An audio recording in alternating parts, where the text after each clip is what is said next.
मैं शीतल जी, मैं इसलिए आपके पास एक और चीज के लिए आ रहा हूं कि ये सारा कुछ मामला जो है ये पैसे का भी कहीं है, और बड़ा पैसा है, ये हम सबको पता है।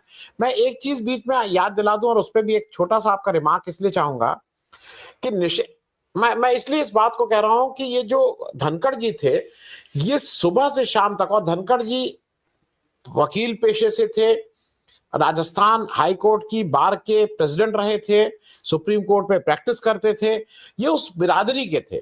लेकिन जब से ये वाइस प्रेसिडेंट बने थे, तब से अपनी बिरादरी को सबसे बढ़ बढ़ के गाली देने वाले, उस पूरे जुडिशियल सिस्टम को के ऊपर आंच लगाने वाले, कितना करप्ट सिस्टम है, कितना क्या है, हर जगह इनको कोई जगह नहीं छोड़ते थे जहां पे ये उस बेंच को गाली ना दें। मतलब खास करके बेंच को, जो जजेस को इतनी गाली देते थे।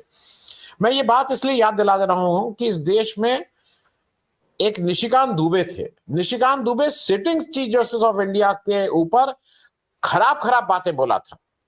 मतलब खराब बातें ये बोला था कि जिसका कॉग्निजेंस लिया था चीफ जस्टिस ऑफ इंडिया ने। उन्होंने कहा था कि ये जो चीफ जस्टिस ऑफ इंडिया है, ये ऑल सिविल वॉर्स जो हिंदुस्तान में हो रहे हैं उसके ये कारण है। उन्होंने ये सारी चीजें बोली, all civil wars in India, he is inciting religious conflicts. इस तरह की बातें जब वक्फ वाला को आया था, तब इन्होंने ये कहा था। इस तरह के लोगों को पूरा प्रोटेक्शन ये सरकार देती है, और सुप्रीम कोर्ट के चीफ जस्टिस तक की हिम्मत नहीं हुई थी कि निशिकांत दुबे को कुछ ही सांकेतिक रूप में, एक बार अगर याद हो, कल्याण सिंह ने जब बाबरी मस्जिद के में हलफनामा दिया था कोर्ट में कि हम इसको गिरने नहीं देंगे, तो सुप्रीम कोर्ट ने उनको एक दिन की, जब वो गिरा दिए थे उन्हीं के रिजीम में, तो एक दिन की सजा दी थी कि दिन भर आपको सजा मिलेगी। निशिकांत दुबे के साथ कुछ नहीं हुआ। ये बात सिर्फ मैं इसलिए याद दिला दे रहा हूं कि जस्टिस वर्मा और जस्टिस शेखर ये इसके बीच में है। आपके हिसाब से ये सिर्फ पैसा है कि ये वीएचपी की और आरएसएस की जो विचारधारा है उसको बचाने की कोशिश है क्या मामला? जो आप क्या समझ रहे हैं इसको, शीतल जी? देखिए, जैसे हुआ है उससे एक बात तो साफ है कि कोई सडन चीज, अचानक किसी चीज से ऐसा हुआ, जैसा अभी मुझसे पहले हितेश भाई ने बताया, और ठीक ही बताया, कि कुछ दिन पहले वो जेएनयू में भाषण देते हुए अपने पूरे कार्यकाल की संभावना व्यक्त कर रहे थे, और एक हफ्ते डेढ़ हफ्ते बाद ही ये फैसला आ जाना। तो अगर आदमी कोई बीमार है और इस तरह का बीमार है कि उसे एक अपने काम से वापस अपने को लेना पड़ रहा है, और ऐसे पद पर भी वो है जहां अदरवाइज बहुत तरह की सुविधा प्राप्त है, स्वास्थ्य संबंधी और अन्य संबंधी मामलों की देखभाल के लिए तुलनात्मक रूप में बहुत ज्यादा सुविधाएं दरअसल प्राप्त है। लेकिन अगर वो स्वास्थ्य का इशू बना के रिजाइन करता है, तो जो शंकाएं हैं वो भी एकदम स्वाभाविक हैं। तो ये लगता है कि कोई सडन इशू ही है। अब अगर हम इस पर जाते हैं कि कोई सडन इशू है, तो कौन कौन सी चीजें हमारे सामने हैं? दो ही तीन चीजें हैं। आपने बिल्कुल सही कहा, जस्टिस वर्मा का प्रकरण है, और वहां उनका विपक्ष को दिया हुआ एक बयान भी है कि वो जस्टिस यादव के मामले में भी फैसला लेने जा रहा है। अब ये निश्चित तौर पर, चूंकि यादव जी का मामला जो है वो विचारधारात्मक रूप से संघ से जुड़ा हुआ है। वो एक ऐसे कार्यक्रम में थे जो एक आनुषांगिक संगठन जो संघ का है उसके कार्यक्रम में वो थे, और जो बातें उन्होंने कही वो बिल्कुल उसी विचार से मेल खाती है जिस विचार का मतलब प्रचार प्रसार संघ करता है, और बीजेपी भी उसको एंडोर्स करती है। तो निश्चित तौर पर उनको बचाने की बात सत्ता प्रतिष्ठान की ओर से होना स्वाभाविक है। लेकिन अगर उपराष्ट्रपति, जैसा कि ये समझा जा रहा है कि वो इसमें फैसला लेने वाले थे, और वो फैसला वैसा ही लेने वाले थे जैसा उन्होंने जस्टिस वर्मा के मामले में लिया, तो सरकार के कान खड़े होना स्वाभाविक था। लेकिन सरकार ने इतनी आसानी से और इतनी आप कह सकते हैं इतने तगड़े इंप्रेशन से इस इस्तीफे को हासिल कर लिया, और उसके बाद करीब 24 घंटे तक किसी किस्म की कोई प्रतिक्रिया सत्ता प्रतिष्ठान की ओर से सामने नहीं आई। न कोई उनके सांसद ने कोई प्रतिक्रिया दी, न किसी सीनियर आदमी ने दी, और न पार्टी के किसी बड़े फंक्शनरी ने दी, और न प्रधानमंत्री या गृह मंत्री, जो इस देश में माने जाते हैं कि सारी चीजों के फैसले वहीं दो जगह लिए जाते हैं, उनमें से कुछ आई। ये चीजें जो है ये निश्चित तौर पर एक ऐसा संकेत देती हैं कि इसमें ये बातें हो सकती हैं जिनकी शंका की जा रही है। अब समाज में इसका किस तरह से प्रतिफलन हो रहा है, मीडिया इस बारे में, मीडिया का वो हिस्सा जो सरकार की प्रशंसा करता है, वो इससे बहुत परेशान है कि कांग्रेस या अपोजिशन के लोग आज धनखड़ साहब में अच्छाई कैसे ढूंढ ले रहे हैं। अब जाहिर है कि विपक्ष जो है ऐसी किसी परिस्थिति में क्या करेगा, निश्चित तौर पर वो भी वही सब संकेत और वो सब बातें करेगा। ठीक है, उसके जो भी रिश्ते रहे हो सदन में धनखड़ साहब से, लेकिन आज अगर धनखड़ साहब सत्ता प्रतिष्ठान से के शिकार होकर बाहर निकलेंगे तो विपक्ष तो निश्चित तौर पर उस विपक्ष के लिए तो हाथों हाथ लेने वाला मुद्दा होगा ही होगा। लेकिन खैर, इस पर भी आलोचना आ रही है। दूसरे, अब ऐसी स्टोरीज आने लगी उन सेक्शंस में जो सेक्शंस बिल्कुल माने जाते हैं कि हार्ड कोर इस समय के सत्ता प्रतिष्ठान के लिए, सेवा के लिए रत है।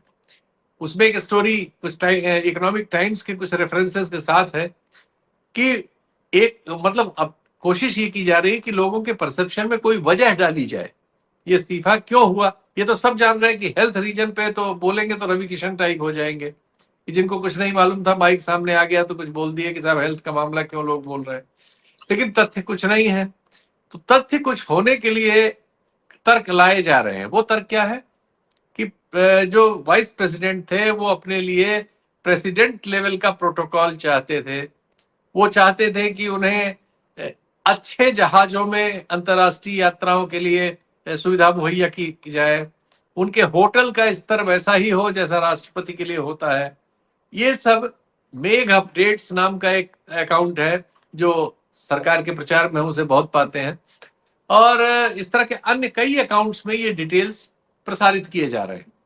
तो दो बातें हमारे सामने स्पष्ट हो रही हैं। एक, कि ये फैसला सडन लिया गया, बहुत उच्च स्तर पर लिया गया, और जिस तरह से फिर से उपराष्ट्रपति के चुनाव के लिए प्रक्रिया शुरू कर दी गई है, ये लगता है कि इस फैसले को लेने के बाद इसका विकल्प तैयार करने की जल्दी प्रतिष्ठान में थी और है।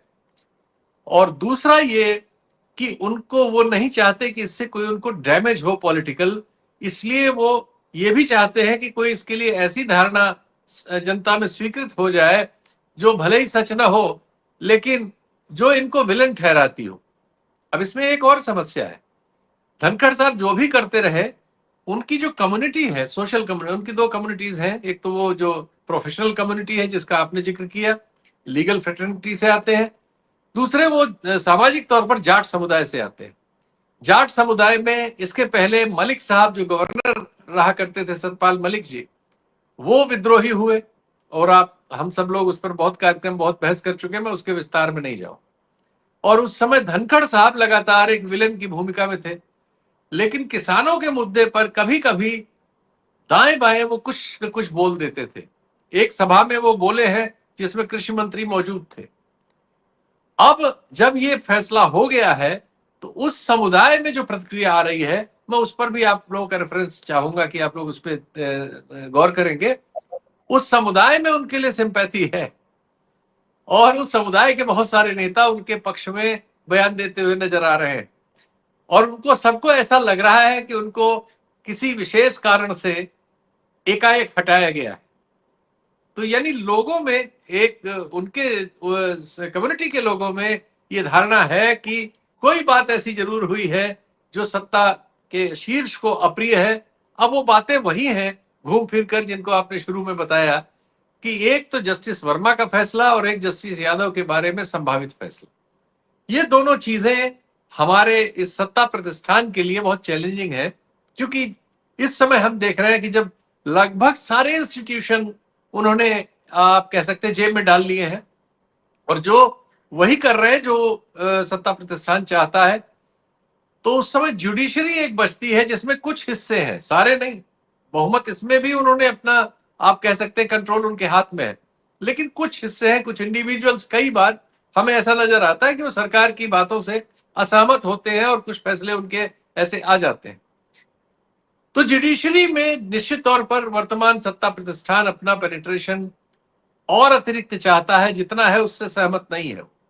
और जी। उस समय इन दो जजेस के बारे में लिए जाने वाले फैसले लंबे रिपरकशन रख सकते हैं, चूंकि जो शंकाएं हैं वो बड़ा विस्तार पाती हैं। मैं किसी का नाम नहीं लूंगा, लेकिन बहुत सारी ऐसी शंकाएं आप सब लोग समझ रहे होंगे कि जस्टिस वर्मा के किससे रिश्ते थे, किसके जमाने में वो सेलेक्ट हुए, किसने उनके सेलेक्ट होने में मदद की, किसके वो ज्यादा करीब थे, कहाँ उठते बैठते थे, इन सब चीजों में बहुत सारी सूचनाएं सही और गलत दोनों प्रचलन में है।